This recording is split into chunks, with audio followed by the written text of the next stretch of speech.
Hi everyone. Today we're going to revisit verifying trigonometric identities. And so in today's lesson we're going to get a lot more useful identities that we'll use whenever we solve trigonometric equations.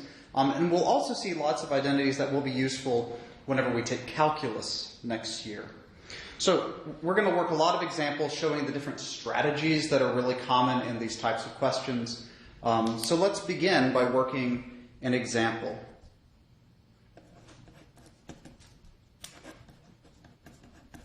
Let's verify another double angle identity for cosine, namely that cosine of 2x is equal to cosine squared of x minus 1. So I'm going to structure all of my identity verifications in kind of the same way. The way that this is always going to go is that we're going to pick a side. In this case, let's pick the left-hand side. I'm going to go ahead and denote that as LHS means left-hand side. Well, what's the left-hand side equal to? It's cosine of 2x. To begin, let's recall what the double angle identity for cosine is that we already know. The cosine of 2x is equal to the cosine squared of x minus sine squared of x, right? Well, let's look on the right-hand side. What do we want to show? We want to show that this is equal to 2 cosine squared x minus 1. How do we go there from this type of statement? Well, my cosine squared, I want to keep that, right? So maybe we'll be in business if we convert this sine squared into a cosine squared. Can we remember any identity that relates sine squared in terms of cosine squared? Sure. So we remember a Pythagorean identity, right? So I have that cosine of 2x is equal to now cosine squared x, I just drag that one down, minus, what's sine squared x equal to? I open parentheses because it's minus everything that I'm going to write, which is 1 minus cosine squared x, right? And here I use the Pythagorean identity. Well, let's recombine now. Cosine squared x minus negative cosine squared x, that's 2 cosine squared of x minus 1. And boy gee howdy, that is what we're trying to find. That is the right-hand side. And we put a little box at the end of our verification indicating that we're done. We have done this. So let's go back. Let's see the tools that were used in this verification. First, we needed to unpack cosine of 2x using a double angle identity. Then we observed what we're trying to get, cosine squareds only. To get rid of the sine squared, we employed a Pythagorean identity. Algebra then happened, and we recombined everything, and we're immediately at the right-hand side, and we're done. And this is not uncommon. This is kind of typical. We're going to pick one side, look at the other side, and let it inform our decisions, and then arrive at the right-hand side. What we will not do in these videos is work both sides. We're going to start on one side and show that we can arrive through algebra, other manipulations, and the use of other trigonometric identities, show that we can arrive to the right-hand side. Or if we start on the right-hand side, we'll arrive at the left-hand side. So let's do another one of these, and it'll be very similar, but I want you to try this one. Let's verify yet another double angle identity for cosine. Verify that cosine of 2x is equal to 1 minus 2 sine squared of x. I want you to pause the video. Give this one a shot. You can do this. It's very similar to the one above. All right, so let's proceed in kind of the same way. We'll start on the left-hand side once again. And why am I starting on the left-hand side? Because I know an identity already for cosine of 2x, right? So I'm going to go ahead and use it since we have an identity for cosine of 2x. Let's use the regular one that we've verified earlier in the course, which is cosine squared x minus sine squared of x. Well, let's observe on the right-hand side, what do we want? We want only sine squared of x terms, don't we? So in this case, I want to get rid of my cosine squared of x. What identity do we know that relates cosine squared of x in terms of sine squared of x? And that's another Pythagorean, right? So cosine squared of x is 1 minus sine squared x. That's cosine squared x. And now my minus sine squared x carries on down. I haven't done anything to it. And now let's recombine. I have 1 minus sine squared x minus sine squared x is minus 2 sine squared of x. And lo and behold, that is the right-hand side. And we're done. Put your box, you're finished. All right. So these give two more really useful identities for cosine of 2x. Cosine of 2x is 2 cosine squared of x minus 1. And cosine of 2x is 1 minus 2 sine squared of x. These are other double angle identities for cosine, coupled with this one that we already know, give 3 double angle identities for cosine, which you need to know. All right, let's do some more. Let's verify the following. Verify that sine squared of x is equal to 1/2 minus 1/2 cosine of 2x. Give that a shot. Pause the video, see if you can get this.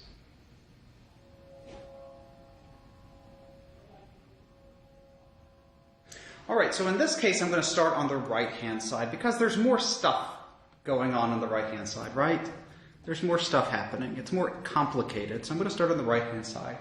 Sometimes you'll pick the wrong side, and that's okay. Maybe you'll take an algebraic route that's unfruitful. That's okay. You will make mistakes in these problems. You will make lots of mistakes, I promise, and that's totally fine.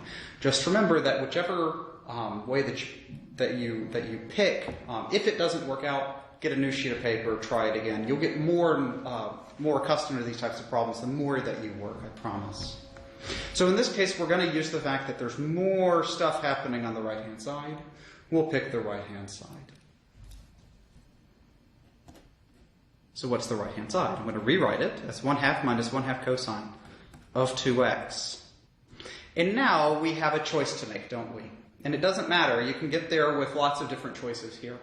But I want to choose an identity for cosine of 2x that relates it in terms of only sine squared, don't I? I'm not working on the left-hand side, but I'm using the left-hand side to inform my decisions. Oops. I want to use the other side to inform my decision-making. So do we have now an identity for cosine of 2x involving only sine squared of x? Yes. So we now have it's 1/2 minus 1/2 times. What's cosine of 2x equal to? The useful identity that we have is 1 minus 2 sine squared of x, right? That's the double angle identity that we just verified. And now let's distribute our 1/2. We have 1/2 minus. Negative 1/2 times 1 is minus 1/2. Minus 1/2 times negative 2 sine squared x is plus sine squared x. 1/2 minus 1/2 is just 0, so we're left with sine squared x. And that's kind of nice. That is immediately the right-hand side again, isn't it? And put your box, you're done. Let's do a similar one. Let's verify the following. Verify that cosine squared of x is equal to 1/2 plus 1/2 cosine of 2x. Give this one a shot now. Pause the video. It's very similar to the one above. See if you can do it yourselves.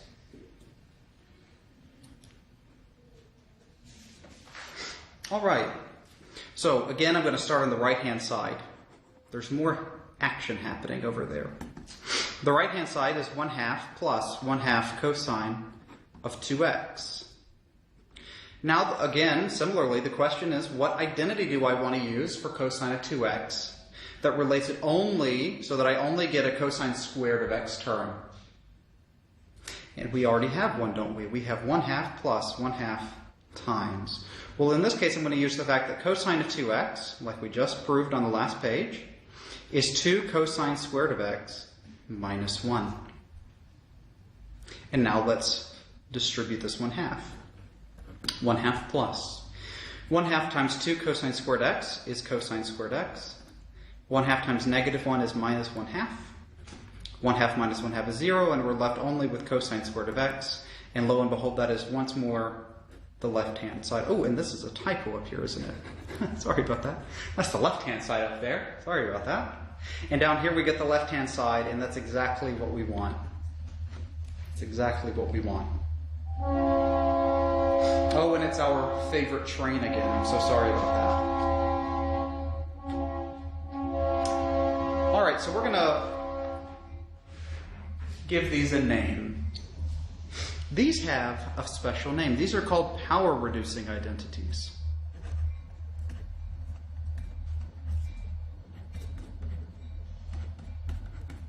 These are called power-reducing identities.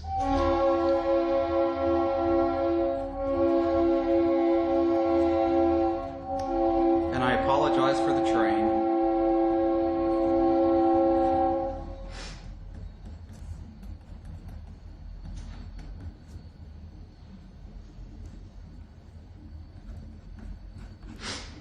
Okay, maybe it's through honking now. Okay, so these are our power-reducing identities. And these are the ones that we just verified. These are very useful in calculus. We will use this a lot in calculus, specifically calculus 2, and I'm sure everybody's going to take that at some point. So let's use these now. And as with everything in trig, everything's very useful and it's very cumulative, which makes this unit kind of challenging because we have to keep track of a lot of different things. We're going to use these two identities to derive so-called half-angle identities.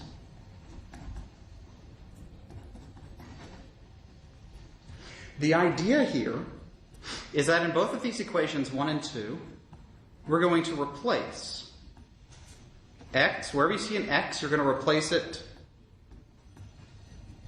with x divided by 2 in equations 1 and 2. So wherever we see an x, we're going to replace it with x divided by 2. Well, let's do it. What does equation 1 become if we do this procedure? I get cosine squared of x over 2 is equal to 1/2 plus 1/2 times cosine of, and now this is kind of beautiful. What is 2 times x over 2? Right? Rather than x, it's x over 2, yeah? So rather than 2 times x, it's 2 times x over 2. So what's 2 times x over 2? That's just x, and that's kind of nice. And in equation 2, what do we get? We get that sine squared of x over 2 is equal to 1/2 minus 1/2 cosine of, not 2 times x, but 2 times x over 2, which is, again, just x. And now we're going to use these two equations to get our half-angle identities. All that we need to do now is take the square root of both sides. We're going to solve for cosine of x over 2 in both equations. So we're going to square root both sides. Square to the left-hand side, we're left with just cosine of x over 2. But what about on the right-hand side? If we take the square root, what price do we have to pay? Every time you take a square root in an equation, we need a plus or a minus, right, everyone? Plus or minus. Square root of 1/2 plus 1/2 cosine of x. In equation 2, we get sine of x over 2. We're going to take the square root of both sides, so we need a plus or minus. Square root of 1/2 minus 1/2 cosine of x. And these are our half-angle identities for sine and cosine. You can use these to derive half-angle identities, of course, for tangent and all the other trig functions as well. And we'll do that, with just tangent of x over 2 is sine x over 2 over cosine x over 2. But let's just do some examples with just sines and cosines. All right. Let's see how these are used. Let's compute a nice little value, like cosine of 7 pi divided by 8. Let's compute cosine of 7 pi over 8. I do not know cosine of 7 pi over 8, but I do know the following. I do know that I can rewrite 7 pi over 8 as 1/2 times 7 pi over 4. Yeah? This is a similar idea that we saw whenever we decomposed angles into simpler angles. This is exactly what we're doing here. We're rewriting 7 pi over 8 as 1/2 times an angle that we know, a familiar angle. I know sines and cosines and everything about the angle 7 pi over 4, and this relation allows us to maybe see something about 7 pi over 8. Let's see how. Well, what is cosine of 1/2 of any angle? It is 1/2, sorry, plus or minus, rather, jeez. It is plus or minus the square root of 1/2 plus 1/2 cosine of what? What goes here? Well, remember, our half angle identity was 1/2 plus 1/2 cosine of x in the equation cosine of 1/2 x. So actually, this angle here, this nice angle that we know, is what goes here, 7 pi over 4. That's what goes there. And this is nice because we can compute this, can't we? We get plus or minus the square root. Well, what's the cosine of 7 pi over 4? That's root 2 over 2, isn't it? So we get 1/2 plus root 2 over 4, because I multiply it by 1/2, right? So 1/2 times root 2 over 2 is root 2 over 4. Let's get a common denominator. So we get plus or minus the square root of 2 plus the square root of 2 all over 4.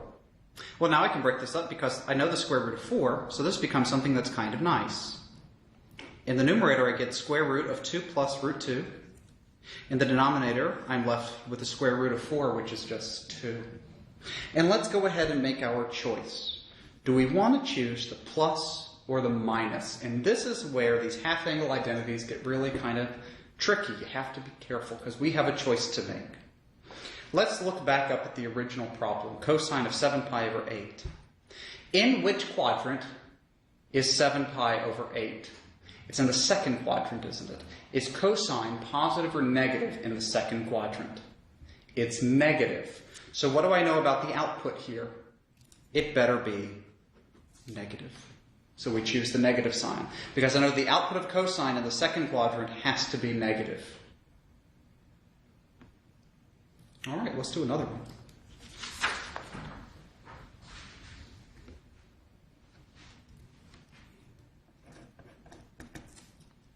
Let's compute the sine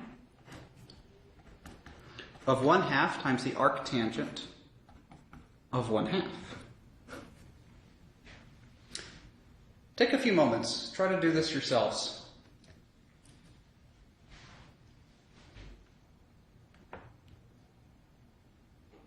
All right, so we have this weird composition thing going on again. I hope that we're familiar with this back from, Unit 5, I think, in this course. So we know that the output of arctangent has to be an angle theta. So I'm going to let arctangent of 1/2 be some angle theta. I don't know what this angle is. I don't know the tangent, or the angle whose tangent gives you 1/2, right? I don't know an angle theta satisfying tan theta equals 1/2. So we're going to have to use our triangle stuff, right? Yeah. So, but with this choice of theta, what does our original equation become? It becomes sine of 1/2 times, what's arctangent of 1/2 now? That's just theta. And that's kind of nice because we have an identity for sine of 1/2 theta now, don't we?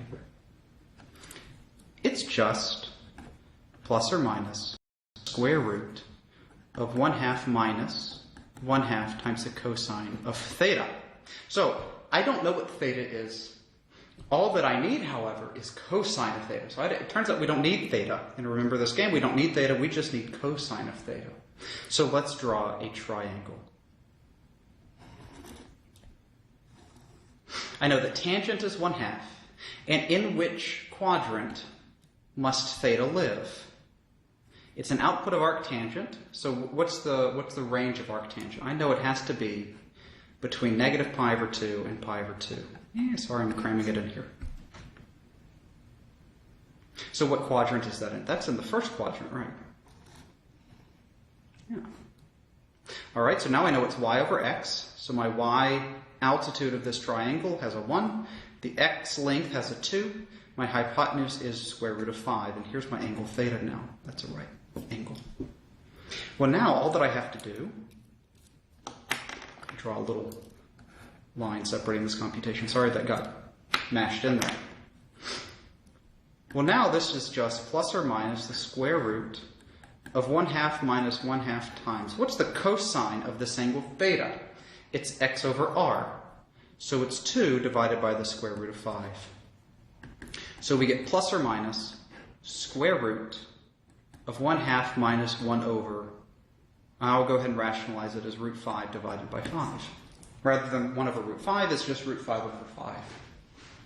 Let's get our common denominator, and we can go ahead and simplify this a little bit as the square root of 5 minus 2 square roots of 5 all over 10. You could probably just leave it like this as well. I'm not really picky in this case because this isn't so great. But now let's go and make our choice, right? Do we choose the plus or minus? Do we choose the plus or minus? Well, what angle does theta live in? Theta lives in the first quadrant, right? Theta lives in the first quadrant. Where will 1/2 theta live? Let's think about it. We know that 0 is less than theta is less than pi over 2, right? It's in the first quadrant, so this is where it lives. Where does theta divided by 2 live? So I'm going to divide each of these quantities by 2. So in which quadrant does theta over 2 live? If it's between 0 and pi over 4, that's also in the first quadrant. So I know that the 1/2 theta has to be in the first quadrant. What sign, S-I-G-N, does sine take in the first quadrant? It's positive, right? And that's all there is to it. All right. Got a little crooked there, didn't I? All right, let's work a few more problems.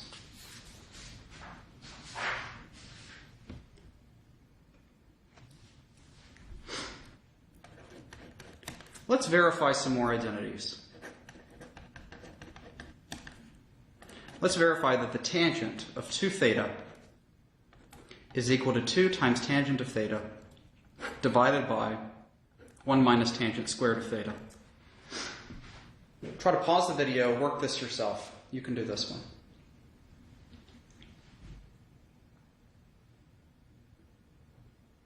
All right, so we have to pick a side, right? In this case, it's kind of the same which side you pick. I'm going to pick the right-hand side again, just for fun, but it really doesn't matter in this problem. Let's pick the right-hand side. It just looks to me like there's more stuff happening on the right-hand side. So the right-hand side, I'm going to copy it down, 2 tan theta divided by 1 minus tangent squared of theta. And now we pause, and we're going to now use another really common strategy in solving these trigonometric identities. We're going to convert everything into sines and cosines. We're just going to rewrite everything in terms of sines and cosines and hope for the best. We'll see if we can get some mileage out of this. And remember, if you can't, that's okay. But these are just strategies to remember so that you can try it in your own problems. All right, so we get that this is equal to 2 times, well, tan theta is sine theta over cosine theta divided by 1 minus tan squared theta is sine squared of theta divided by cosine squared of theta. Well, now I'm going to clear my denominators. How do I clear my denominators? In the denominator, I'm going to multiply by cosine squared theta. And whatever I divide by, I have to multiply by, right? So I'm going to multiply this by cosine squared of theta divided by cosine squared of theta. And this is allowed because what's cosine squared theta divided by cosine squared theta? That's just 1, right? So we can always multiply by 1. And I'm going to use this particular one because it's going to clear these 2 kind of nasty denominators here. Let's see what happens whenever we do this.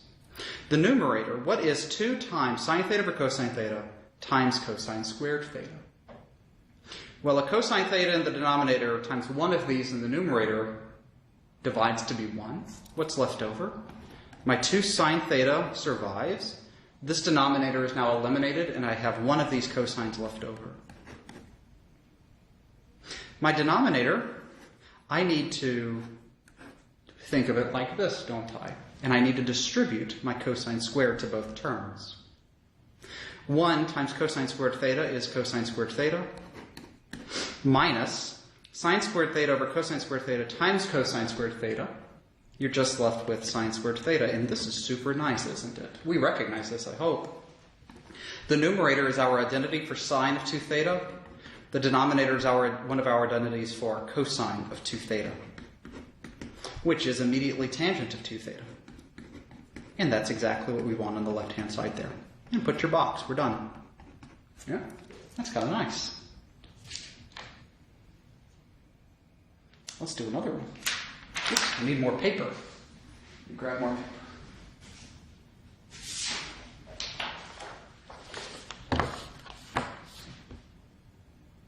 Okay. Let's do another example. Let's verify that 1 divided by 1 minus cosine of theta is equal to cosecant squared theta plus cosecant theta times cotangent theta.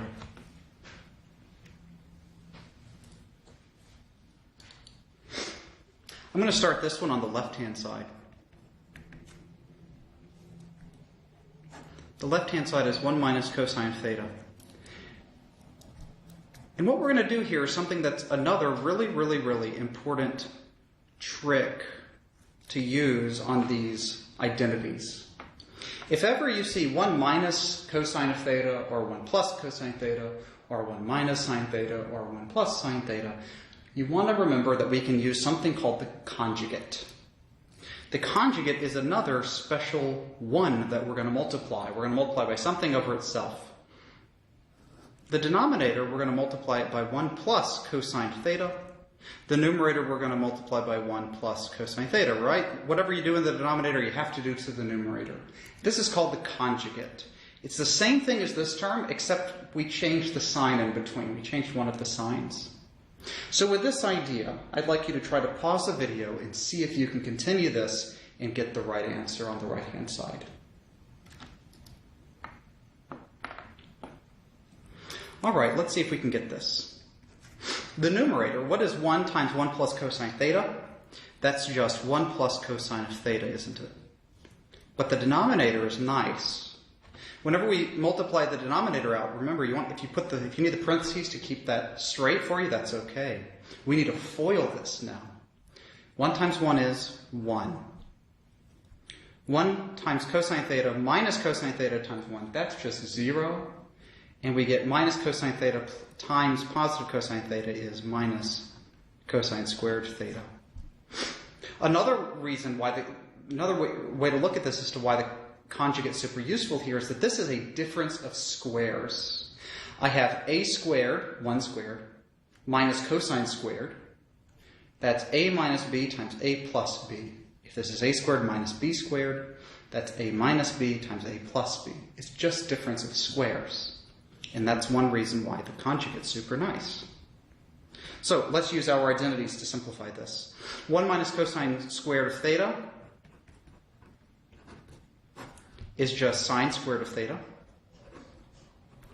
Well, how do we now get whatever it is on the right-hand side? I have something, one strange thing being divided here.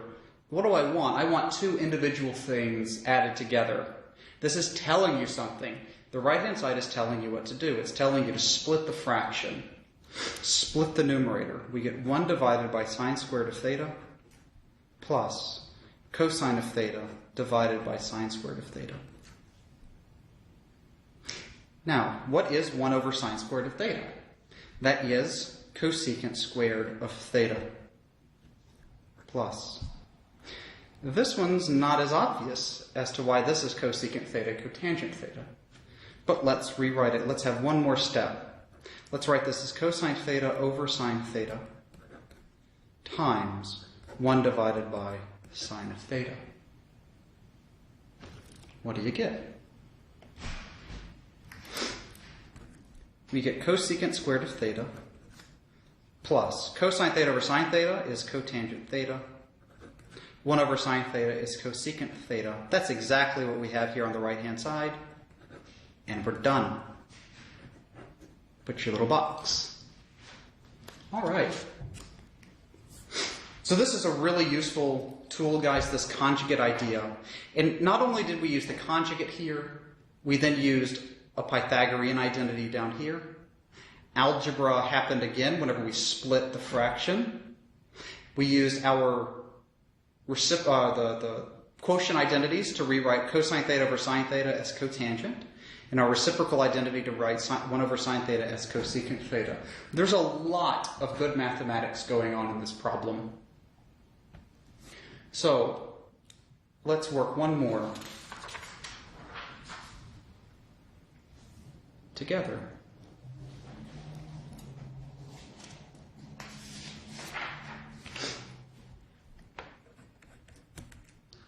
Let's verify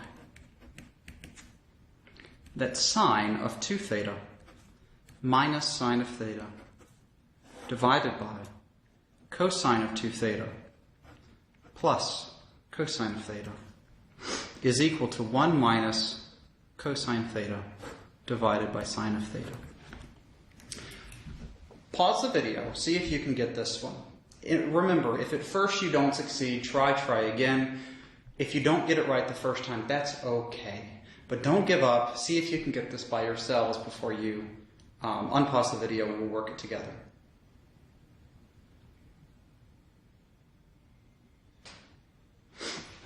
All right, so I'm going to work on the left-hand side. Left-hand side looks a lot more exciting. There's, we have some nice double angle identities that we can use. There's just a lot of stuff going on the left-hand side. Well, the left-hand side is sine of 2 theta minus sine of theta divided by cosine of 2 theta plus cosine of theta. Well, we don't have a lot of choice here. Let's just go and pull out our double angle identities. The only one that we have for sine of 2 theta is 2 sine theta times cosine of theta minus sine of theta divided by, now we have a choice to make in the denominator, right? Because I have 3 different identities for cosine of 2 theta. I'm going to pick one that involves cosine of theta, because I have a cosine here, so maybe I'm going to pick one that has cosine. So that's going to be 2 cosine squared of theta minus 1 plus cosine of theta. And now it looks like a mess, doesn't it? And now we're going to need a factor. Everybody's favorite. The denominator, let's start in the numerator. We have a common factor, don't we? The numerator, I have a common factor of sine theta in both of my terms. I'm going to factor it out. I have sine of theta times, what's left over? 2 cosine theta minus 1. Let's verify the numerator is factored correctly. Sine of theta times 2 cosine theta is indeed 2 sine theta cosine theta. Sine theta times negative 1 is negative sine theta. How do we factor the denominator? This is a quadratic, isn't it? This is a quadratic in the denominator. So let's have an aside. I'm going to have a nice little, I'm going to draw a nice little box over here. Let's do this one over here. How would you factor y, 2y squared plus y minus 1 equals 0? Suppose you saw this in your Algebra 2 class. And let's observe that these are the same, where I've made the substitution that y is cosine of theta, right? If y is cosine theta, this becomes 2y squared plus y minus 1. Oops, I don't need equal 0, do I? Let's just factor. Let's not solve. Let's factor it. Sorry about that. How do we factor this? So to factor this, I'm going to use factor by grouping. To do factor by grouping, I'm going to multiply 2 and negative 1, which is negative 2. And I think about the factors of negative 2 that add or subtract to give you positive 1. So that's going to be 2y squared. Now, how do we get positive 1? I need to add 2y and subtract a y minus 1. So let's go back through this again. 2 times negative 1 is negative 2. What are the factors of negative 2? It's either 2 and negative 1 or 1 and negative 2. What combination of those adds to give you 1? Plus 2y minus y, right? Or plus 2 and minus 1. With this choice, we're going to factor by grouping. We're going to group these two terms and these two terms. The common factor over here is 2y. What's left over? Y plus 1. What's my common factor in this grouping here? I have a minus 1 left over. Now I have another common factor. Let's factor it out. I have y plus 1 times 2y minus 1. And that's all that we have to do. Now we're factored. I'm going to go back, and I'm going to use that here with this substitution, y equals cosine theta. So my factoring is now cosine theta plus 1 times 2 cosine theta minus 1. And that's really exciting, isn't it? Because here we have 2 cosine theta minus 1 divided by 2 cosine theta minus 1, which divide to give you just 1. What's left over? We have sine of theta divided by cosine of theta plus 1. And we're still not done, are we? How do we get from sine theta over cosine theta plus 1 to a 1? We need a 1 minus cosine theta in the numerator. What idea do we have? Let's multiply by a conjugate again. Let's multiply by 1 minus cosine theta divided by 1 minus cosine theta. Because that's exactly what we want in the numerator, and we know that the conjugate plays very well with terms that look like cosine theta plus 1. So let's multiply this out. The numerator I'm going to keep factored as sine theta times 1 minus cosine theta. But what's my denominator become? It becomes 1 minus cosine squared of theta.